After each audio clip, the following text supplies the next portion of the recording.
السلام عليكم ورحمة الله وبركاته. أعوذ بالله السميع العليم من الشيطان اللعين الرجيم. بسم الله الرحمن الرحيم. الحمد لله رب العالمين، والصلاة والسلام على أشرف الأنبياء والمرسلين، حبيب إله العالمين أبي القاسم المصطفى محمد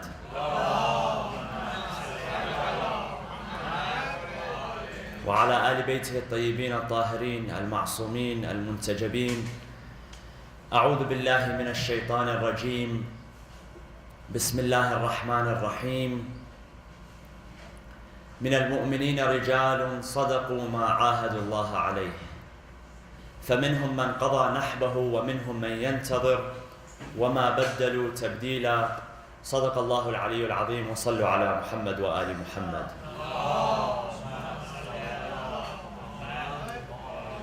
Surah Al-Ahzab, chapter number 33, verse number 23, speaks of the believers who are true in their promise to God.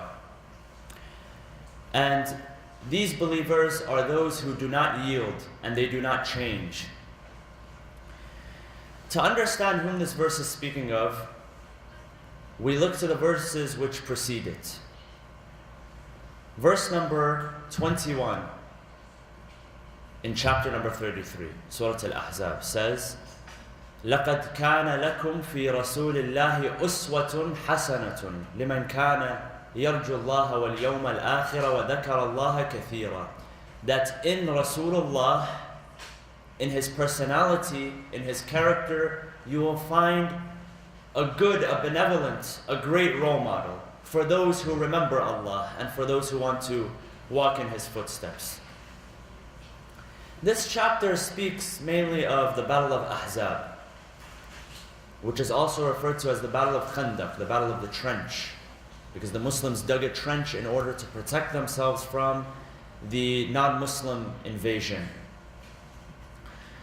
Regarding this verse, there is a hadith where Imam Ali alayhi salam says, فِينَا نَزَلَتْ مِنَ الْمُؤْمِنِينَ رِجَالٌ صَدَقُوا مَا عَاهَدُوا اللَّهَ عَلَيْهِ. That this verse was revealed in our favor, us, the Ahlul Bayt. Why does the Imam say that it was revealed for us? فِينَا نَزَلَتْ. That exclusively for us, in our favor, it was revealed. I read a few commentaries, and these commentaries, of course, from different schools of thought, they say that this verse speaks about some of the companions of the Prophet who gave their lives during the battles of Badr and Uhud. The verse says, فَمِنْهُمْ مَنْ قَضَى نَحْبَهُ. Some of them have passed. They have followed through with their promise to Allah, their covenant with Allah subhanahu wa ta'ala. وَمِنْهُمْ مَنْ يَنْتَظِرُ. And among them, the believers, are those who wait. They are waiting for God to bless them with martyrdom in His path. They say that those who passed were the companions who gave their life, such as Mus'ab bin Umair and Anas bin Nadar. And those who are waiting are the other companions who fought in these battles, such as the Battle of Uhud, but were not granted martyrdom, such as Uthman and Talha. But Amir al-Mu'mineen says this was revealed exclusively for us. So the ones who passed, the ones who gave their life, are from us, such as Hamza, Sayyid al-Shuhada, the master of the martyrs. And the ones who are waiting, he says, I am waiting for martyrdom. وَمَا بَدَّلُوا تَبْدِيلًا. I am the one that never changed. I am the one that did not yield, did not compromise in the religion of Allah subhanahu wa ta'ala. Now, specifically it addresses Ahlul Bayt, but also it is a general address. It is encouraging the believers to stay true to their promise to Allah. مِنَ الْمُؤْمِنِينَ رِجَالٌ صَدَقُوا. Sadaqu means they were truthful, مَا عَاهَدُوا اللَّهَ عَلَيْهِ, to the covenant that they established with Allah subhanahu wa ta'ala. The word sadaqah appears many times in the Quran and in many different forms. So sometimes it appears in its original form, sadaqah.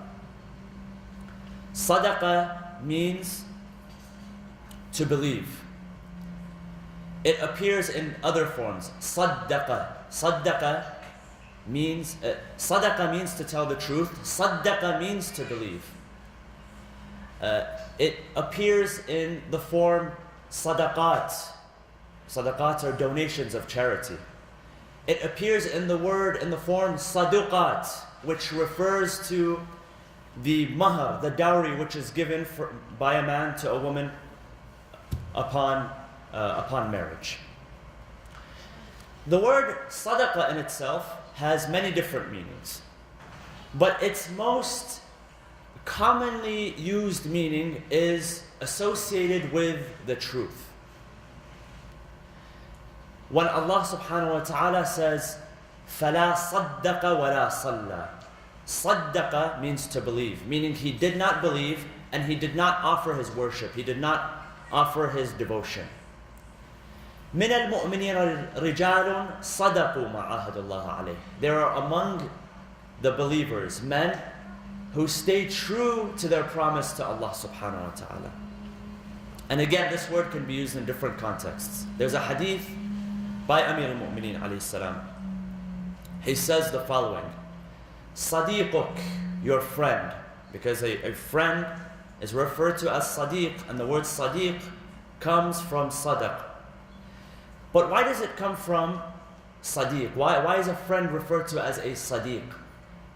This hadith explains the definition of Sadiq. Sadiquka, your friend, man sadaqak, la man saddaqak. Your friend is the one who sadaqak, tells you the truth, not the one who saddaqak, believes everything you say. Your true friend is the one who is not willing to compromise when you do something wrong. If you do something wrong, he will tell you, no, this is wrong.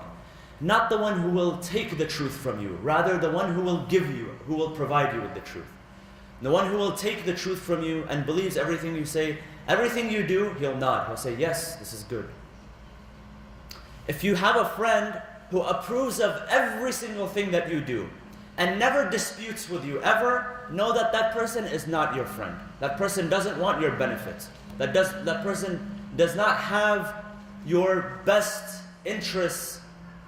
He's not intending your best interests. Rather, the one who says, stop, listen, you're doing this wrong. You should not be doing this. You should not be doing that. That is your true friend. There's an old Iraqi adage which says that seek the person who is going to make you weep, not the one who is going to make you laugh. Associate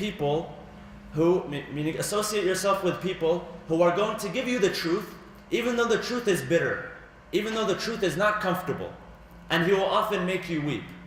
And don't associate, you would rather associate yourself a person. It is better for you to associate yourself with a person who will tell you the truth, even though it is bitter, and he might make you cry, and he might make you weep, rather than associating yourself with a person who's always going to make you laugh, who's always going to approve of what you said. This is a true friend. Anytime you want to associate someone you want to associate with someone, anytime you want to put someone in your life, build a relationship with them, make sure it's the kind of person who is going to tell you the truth, not take the truth from you, not believe everything you say and flatter you and cater to every single thing that you say and just nod and legitimize and give you legitimacy. You want a person who's going to stop you and say that, no, you're doing wrong. Don't do this. Stop doing this. This is the person that benefits you. Even when it comes to our family members, if you have a sibling or a parent which legitimizes everything that you do and everything that you say, that's not beneficial for you. I mean, you can clearly tell the difference between a father who loses sleep over his son, whose beard becomes white because of how worried he is over his son. You can tell the difference between this kind of father and the kind of father who is at the golf course every day and who's socializing with his friends every day and allows his children to do whatever they want. You can tell the difference between a mother who loses sleep, who from the day her child is born does not rest a full night's sleep, and who loses hair over her child and who weeps over her child, than the mother goes out with her friends all the time and is shopping and at parties here and there and at friends' houses. Clearly there's a difference. One type cares for you. One type tells you the truth. One type tells you to stop doing wrong, and the other legitimizes everything that you do. It may be more pleasant to associate ourselves with people who will take the truth from us rather than give us the truth. But at the end of the day, who is really going to benefit you? Imam Ali says, Sadiquk, your true friend, is the one who tells you the truth, not the one who believes everything that you say. So associate yourself with people who are going to tell you the truth and make you weep rather than laugh. Sidq, being truthful, is extremely important. Amana is extremely important. Trust is one of the greatest attributes that a person can have when you associate yourself with that person, either through business or through friendship or through family as well. Especially when it comes to conveying information, conveying news. Allah subhanahu wa ta'ala says in the Quran, Bismillah ar-Rahman ar-Rahim, Ya ayyuha alladhina amanu, in ja'akum fasiqun binaba'in fatabayyanu, an tusibu qawman bijahala, fatusbihu ala ma fa'altum nadimin. O you who believe. If a deviant person comes to you, a corrupt person comes to you with news and with information, do not believe him right away. فَتَبَيَّنُوا. Tabayyanu means what? Seek the truth. Do your research. And تُصِيبُوا قَوْمًا بِجَهَالَةٍ. Because if you do not, you might harm a people when you relay that information with your ignorance. فَتُصْبِحُوا عَلَى مَا فَعَلْتُمْ نَادِمِينَ. And then later on in life, you are going to regret it. Now before getting to why this verse was revealed and whom it was revealed to, we say that truthfulness and trustworthiness is one of the most important attributes that one can have in relaying news, relaying any type of news, whether it is regular news or whether it is the ahadith of Ahlul Bayt alayhim salam. When you look at journalism, one of the things which determines integrity in journalism is truthfulness, sincerity, honesty, and responsibility. Now, we all listen to the news. That's where we get our information from. Whether it's from the TV, or whether it's from the newspaper, or from a magazine, or from Facebook or Twitter, wherever it's from, we depend on information in order to understand what is going on around us. I mean, none of us receive news through telepathy, for instance. None of us receive news through any other means. None of us are divinely inspired about what's going on around the world. It's not like an angel descends to us and tells us, you know, today this is happening in Iraq, this is happening in India, this is happening in Canada. We read and we hear from the news. And in order for us to honor the people who are giving us the news, or whoever is delivering that news, that information to us, we must have good faith in them. And our good faith depends on their sincerity and their honesty and their trustworthiness. Here in the United States, for instance, there are regulations that newspaper companies, information companies must abide by. In 1923, the American Society of Newspaper Editors established a list of canons, guidelines, that they would have to abide by in order to gain the trust of those whom they were delivering the news to. So it's a list of 7 regulations that every newspaper must abide by. And these are important in gaining the good faith of those who are receiving the news. So if you look at them, number 1, responsibility. They can't be selfish. So if the people who are funding this newspaper, for instance, adhere to a certain school of thought or a certain ideology, or they're part of a certain political party, they can't be selfish. They can't only represent their political party and attack another political party. So this is one, responsibility. Another one is sincerity, truthfulness, and accuracy. And these are extremely important as well. We'll go more into detail inshallah. But when it comes to hadith, accepting hadith, these are also attributes which must exist in order for us to accept the hadith and say that it is authentic. So when studying the hadith, you'll find attributes such as the following: mutqin, dhabit, hafiz, which mean what? Precise, accurate, and protective, which equate to honesty. Practically, they are the practical definitions of honesty, trustworthiness, and sincerity as well. Also, the newspaper must be impartial. It must clearly distinguish between what is information, general information, and what is a personal opinion. So if a news anchor is providing information and he wants to provide his own opinion, he has to say, okay, this is my opinion.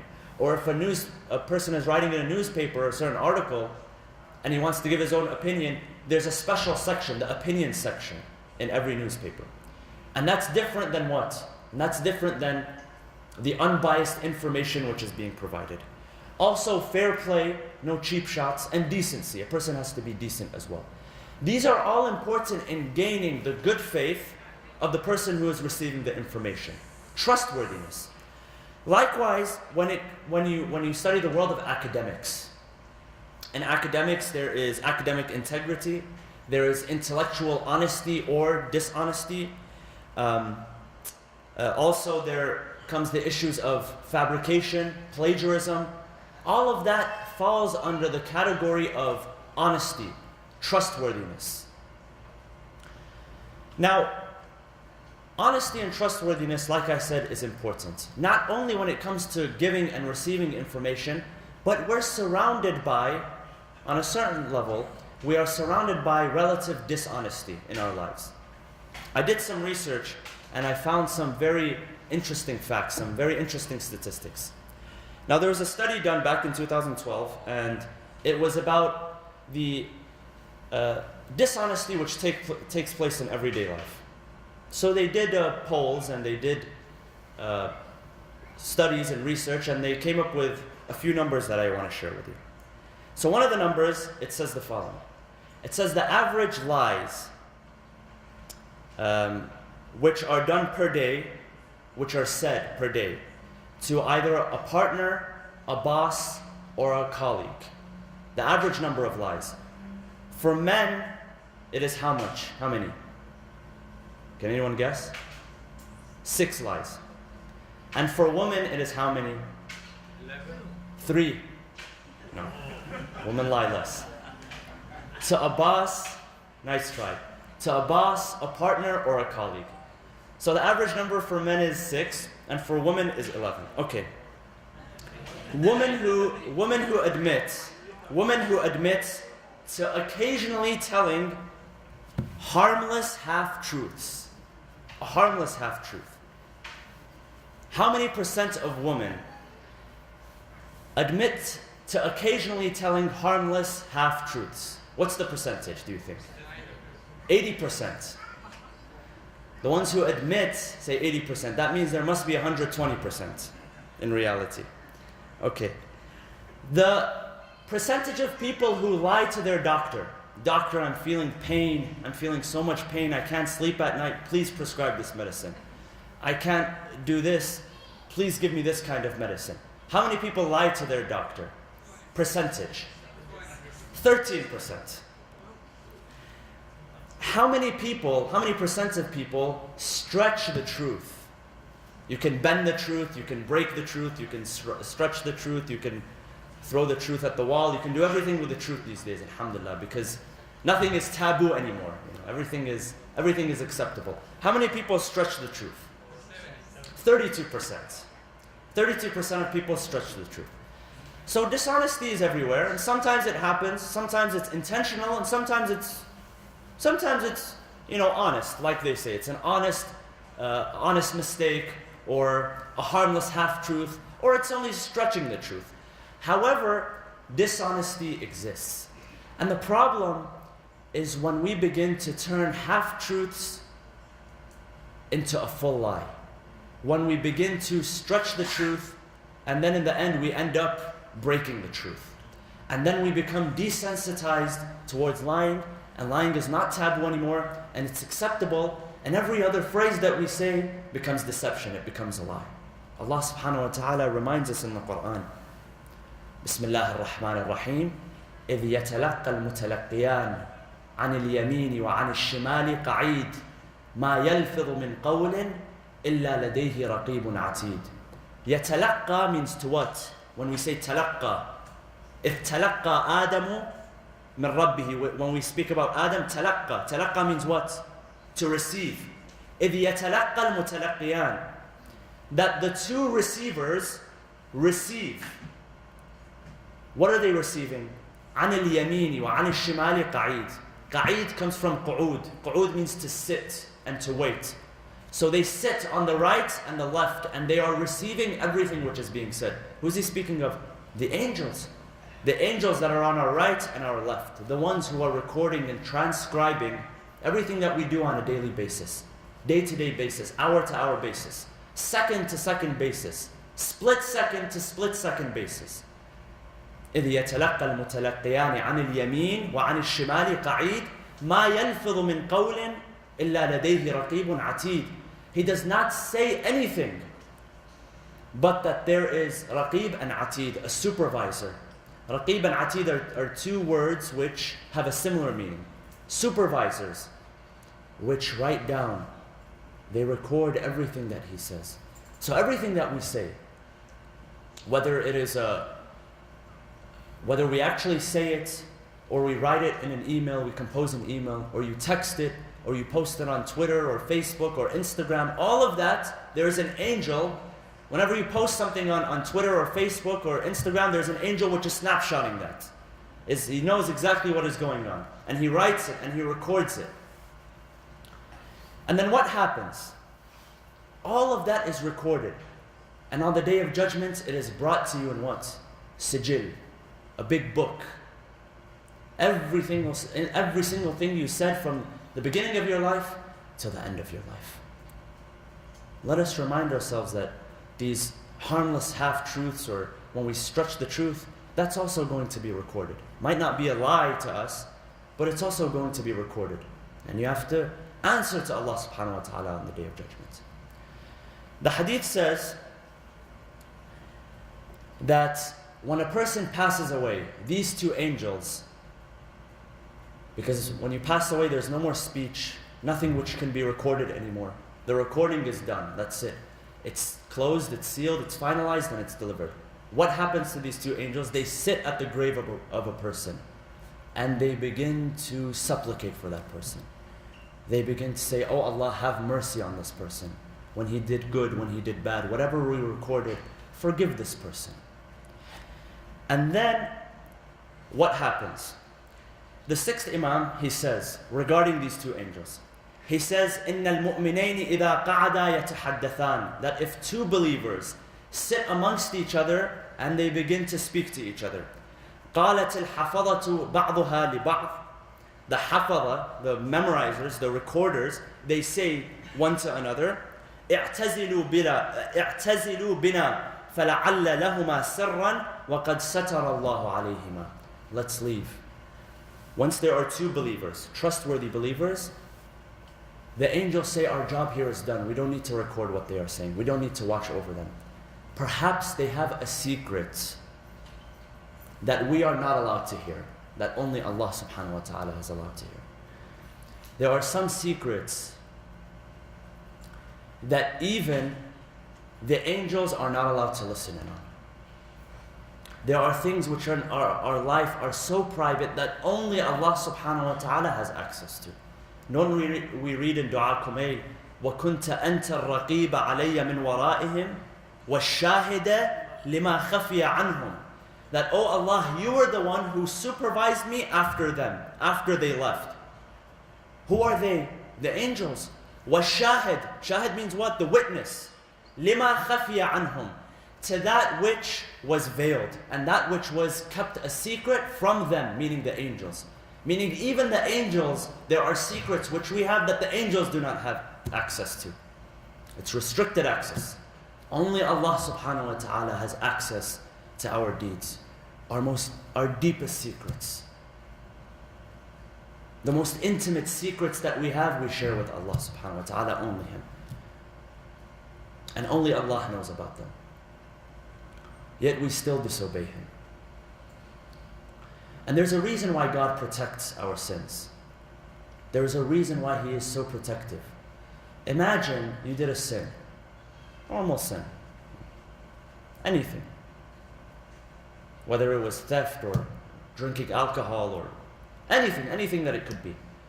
Imagine if one of your friends, one of your family members, or one of your acquaintances, someone that you've only met once or twice, he realizes what you've done.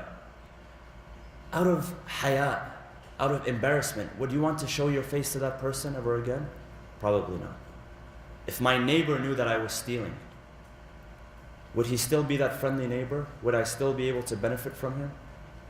If my sibling knew that I was drinking in the middle of the night, would that sibling still be friendly towards me? Or that friend knew that I was committing adultery, whatever it is, would they still want to be my friend?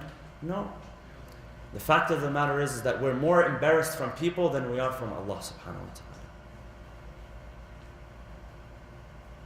Allah subhanahu wa ta'ala is the one that protects us. Alhamdulillah alladhi yujibuni hina unadih wa yasturu alayya kulla awratin wa ana a'sih. Don't we read this in dua al-iftitah? Yastur, from sitr, from hijab, from to cover and to veil. Wa yasturu alayya kulla awra. Awra is that which is private, that which is personal, that ugly deed which is private. He provides sitr for me. Wa ana a'sih. And I insist on disobeying Him. How merciful is a God who watches over us, who knows that we are sinning, who records that which the angels do not even know, and that which our family members and friends do not have access to, but He is still merciful towards us. So we should remember that Allah subhanahu wa ta'ala is always watching over us. Now going back to truthfulness, honesty, and integrity. This is especially important when it comes to transmitting information, and especially when it comes to transmitting the tradition of Ahlul Bayt alayhi salam, the Prophet and Ahlul Bayt. And this is why the verse which I mentioned in the beginning, Ya ayyuha alladhina amanu, in ja'akum fasiqun binaba'in, O people, O you who believe, that if a deviant person comes to you with information, fatabayyanu, seek the truth. And tusibu qawman bijahala, for if you don't, you might harm a people with your ignorance, and then in the long run, you're going to regret it, you're going to feel remorseful. Now, why was this verse revealed? This verse was revealed during the life of the Prophet when he sent a man by the name of Walid ibn Uqba to a tribe known as Bani al-Mustalaq in order to collect their taxes. Walid ibn Uqba was a cousin of Uthman ibn Affan. And when he went to Bani al-Mustalaq, they came out in order to welcome him with open arms. They were happy that the Prophet had sent to them a messenger. However, he had previous enmity with them. So when he saw them coming out, he thought that they were coming out to murder him, to kill him. So what did he do? This fasiq, this deviant person, by the testimony of the Quran, he went back to the Prophet. He said, Ya Rasulullah, these people rejected me and they are going up in arms in order to come and fight you, and they are rejecting against you, and they're apostates. So the verse was revealed that, O you who believe, if a fasiq, a deviant person like this comes to you and he brings you information, go and seek the truth before acting upon the truth. Al-Walid ibn Uqba, during the time of Uthman, many years later, his cousin Uthman appointed him as a governor. And one of the responsibilities of the governor is to lead the prayers, to lead the Friday prayers and to lead the daily prayers. It is said that the straw that broke the camel's back for this guy was that one day he came to the masjid for the morning prayers and he was completely drunk. And this was the month of Ramadan. And this is the governor of the Muslims. He came to the masjid completely drunk. in order to perform the prayer. And when he began the prayer, imagine the scene. Allahu Akbar. Instead of reciting verses of the Quran, he began to recite poetry for his mistress. He had a mistress on the side and he began to recite poetry for her. And instead of praying 2 rak'ah, he prayed 6 rak'ah.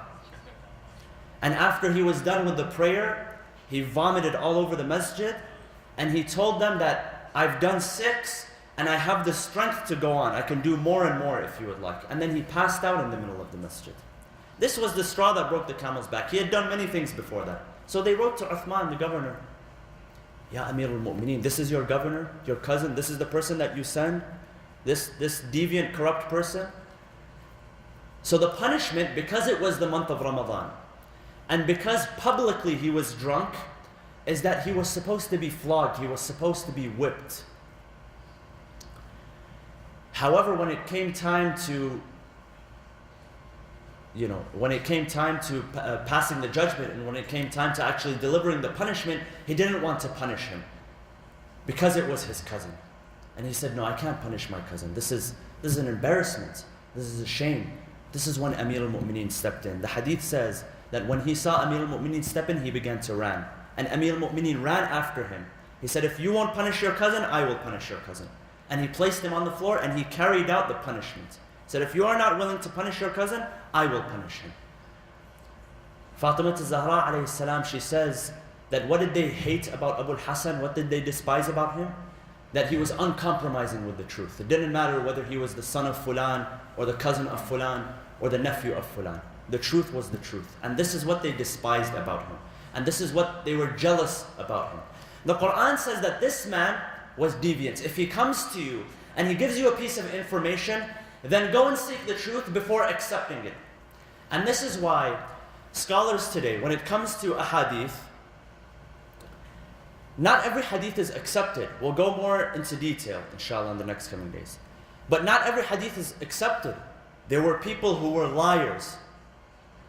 They were liars and they would fabricate a hadith and they would introduce them. And people would take them as authentic. But in reality, they were fabricated. And they would do it for their own means. They would do it in order to benefit themselves. They would do it in order to benefit the king or the emir or the prince, the hakim, the payroll scholars. This is what they would do. Now, the Quran says that go and seek the truth before accepting this information. And these are one of the ahadith that the scholars of jurisprudence say establishes an obligation in seeking the authenticity of a narrator, how truthful he is, how trustworthy he is, how sincere and honest.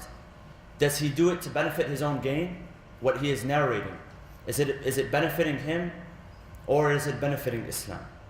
Now, the most important attribute in accepting the validity of a narrator is what? Is it his family name? Is it his school of thought? That he is Shia, so we should accept his hadith. But that guy is Sunni, we shouldn't accept his hadith. Is this our standard? What's the standard? Honesty and truthfulness. That's why even when you come to the narrations of the Imams of Ahlul Bayt alayhimus salam, there were some companions of the Imams who were not from the school of thought of Ahlul Bayt, but they were trustworthy enough that we accept their hadith. One man used to narrate from the 6th Imam. His name was As-Sakuni, and this man was not a follower of Ahlul Bayt. However, we accept his hadith. Today, if you ask the scholars, they accept his hadith when he narrates from the 6th Imam. Why? Because he was sincere. Because he was honest. When it came to recording and relaying information, he was honest. It didn't matter what school of thought he was from. Likewise, it should not matter. It should not matter what school of thought the person is from, what family he is from, what background he is from. If honesty is there, if sincerity is there, then his hadith should be accepted.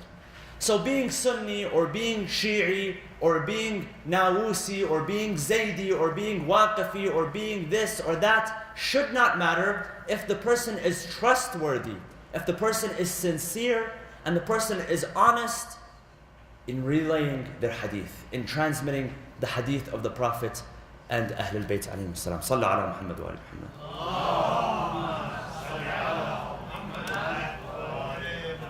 And I want to give you just two examples of two men who were followers of Ahlul Bayt alayhim salam.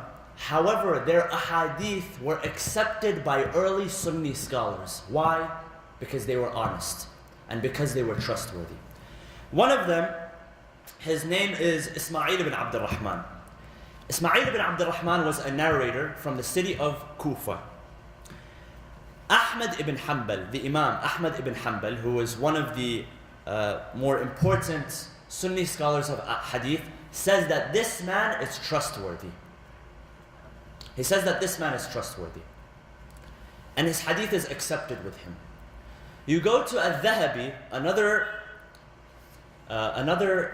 scholar who was famous for his knowledge of hadith and the people who transmit hadith. He says the following about him. He says about Ismail ibn Abd al-Rahman, he says, رُمِيَ بِالتَّشَيُّعِ. He is accused of Shi'ism. It's like when you say a person is accused of being a rapist or a murderer. He's accused of being a Shi'i. Allahu Akbar. And then he says that he was heard, one day a man heard him cursing Fulan and Fulan, two of the most important people of the other school of thought. However, Ahmad ibn Hanbal says thiqa, he is trustworthy, even though he did not follow our school of thought. So what does that tell you?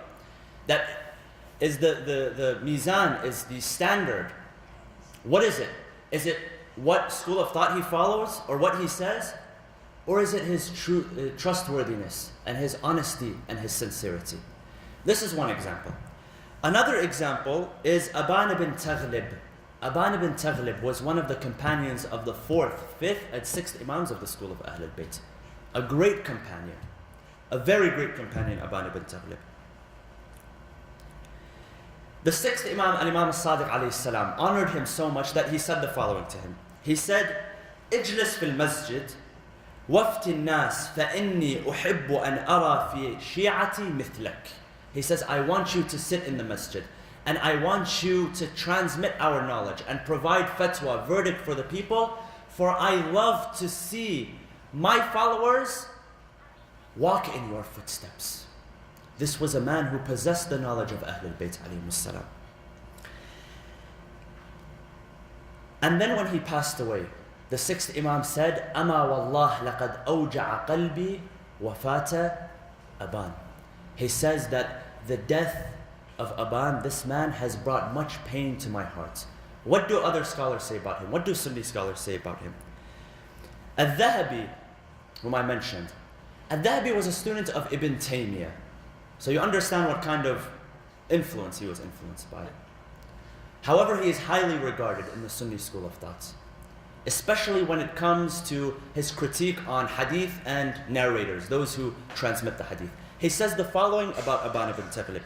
He says, Shi'iyun jalad, Shi'i to the bone, this man. لكنه, however, لكنه صدوق. However, he is trustworthy. Not Sadiq. Sadiq is trustworthy. Saduq is overly trustworthy. That a person who is Saduq cannot lie. He cannot tell a lie. Shi'i, he is Shi'i in belief. However, he is extremely truthful. فَلَنَا صِدْقُهُ. So we can accept him because he is truthful. وَعَلَيْهِ بِدْعَتُهُ. That his bid'ah, his innovation, Shi'ism is an innovation. It's between him and God. He will have to answer to Allah subhanahu wa ta'ala on the Day of Judgment. Ahmad ibn Hanbal, of course, he says he is thiqa, he is trustworthy. And his hadith is found in the 4 books of Sunan, the 4 main books of Sunni hadith. So, and there are many, many different narrators who are like this. They were from different schools of thought. However, because they were trustworthy, because they were honest, and because they were sincere in their transmission of hadith, we should accept them. And this is our standard as well in the school of thought of Ahlul Bayt. Doesn't matter whom he followed. Doesn't matter what school of thought he was, whether he was Ash'ari or whether he was Mu'tazili. If he was truthful and he was honest and he was sincere, then we must accept his hadith. We cannot reject his hadith. I want to share with you one hadith which Aban says, one of his observations. Aban ibn Taghlib, this very great companion, whom the Imams of Ahl al-Bayt honored and they revered, and they wanted other followers of Ahl al-Bayt to walk in their footsteps. He says the following. He explains whom the Shia are, the definition of the word Shia. He says, الشيعة الذين إذا اختلف الناس عن رسول الله أخذوا بقول علي. He says the Shia are those whom when there is dispute and conflict in the words of Rasulullah, whom do they side with? They side with Ali ibn Abi Talib. وَإِذَا اخْتَلَفَ النَّاسِ فِي عَلِي. And if there is a dispute and conflict in the words and the beliefs of Ali, أَخَذُوا بِكَلَامِ. Who do they take? Ja'far ibn Muhammad al-Sadiq alayhi salam. Why? Because there were people who disputed in what Rasulullah said. This is a given. This is understandable. When there is dispute and when there is conflict, and there was definitely dispute and conflict, the Shia are the ones who side themselves with Ali ibn Abi Talib. And when there is dispute on what Ali said, what his beliefs were, they took the side of whom? Ja'far ibn Muhammad.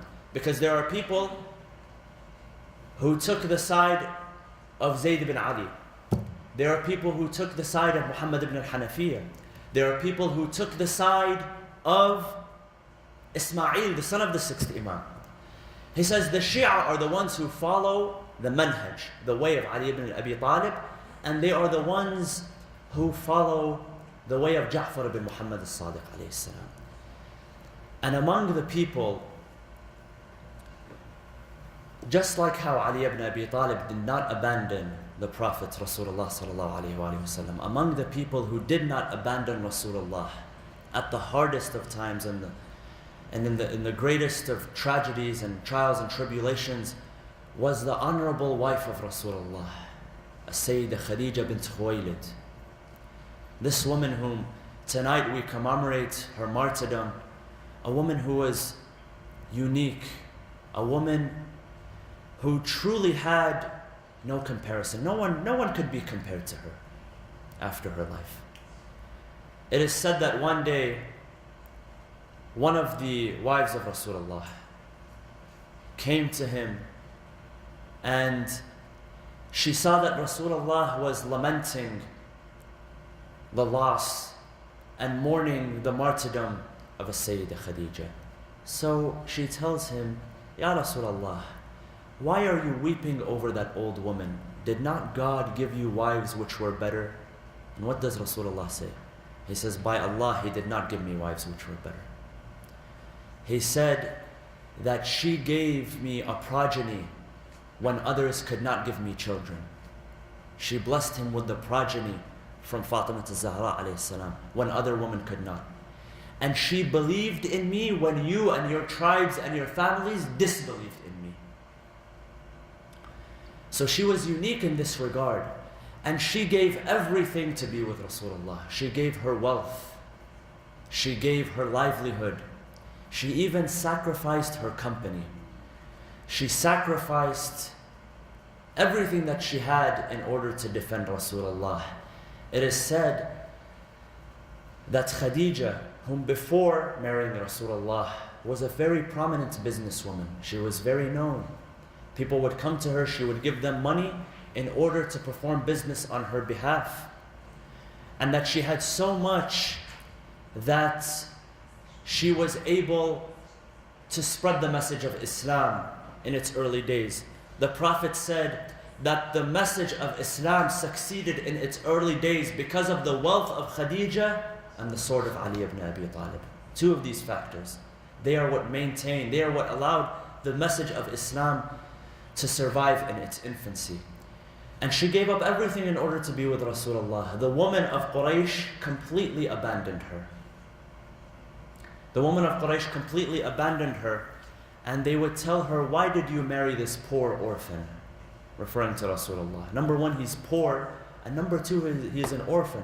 A woman like you, Khadija, lowers herself to the status of a poor orphan. How can you do this? And everyone abandoned her. Everyone. during the toughest of times. That's why one of the attributes of her daughter, Fatima al-Zahra alayhi salam, she is known as Al-Muhaddatha. Al-Muhaddatha is the one who speaks. And what is it referring to? When Khadija bint Khuwaylid was pregnant and when Fatima was in her womb and when she needed people to nurse her and take care of her and be on her side, everyone had abandoned her. So Rasulullah would come to Khadija in her room, and before approaching her in the room, he would hear Khadija talking. So he would come to her, he would say, Ya Khadija, who are you talking to? Everyone has abandoned you. There are no women here to visit you. She says, it is true that all of the women have abandoned me. But now that everyone has abandoned me, I can hear the janeen, I can hear the infant in my womb speaking to me and telling me that everything is going to be okay. That you have been abandoned, but Allah subhanahu wa ta'ala has honored you. And He honored her as the best wife of the Prophet. By His own testimony. By His own testimony, He said, no, by Allah, no one came into my life after her which was better than her. She believed in me when you disbelieved in me, and she bore me a progeny, such a great progeny, when no one else could bear me children. We ask Allah subhanahu wa ta'ala to identify us with this great lady, to grant us her intercession on the Day of Judgment, inshallah. And we ask Allah subhanahu wa ta'ala to bless us in this holy month and guide our hearts to the Quran and to the Ahlul Bayt alayhim as-salam. Bismillah ar-Rahman ar-Rahim. Allahumma aghfir lil-mu'minina wal-mu'minat wal-muslimina wal-muslimat al-ahya'i minhum wal-amwat tabi' baynana wa baynahum bil-khayrat. إنك مجيب الدعوات إنك قاضي الحاجات إنك على كل شيء قدير برحمتك يا أرحم الراحمين وصلى الله وسلم على سيدنا محمد وعلى آل بيته الطيبين الطاهرين.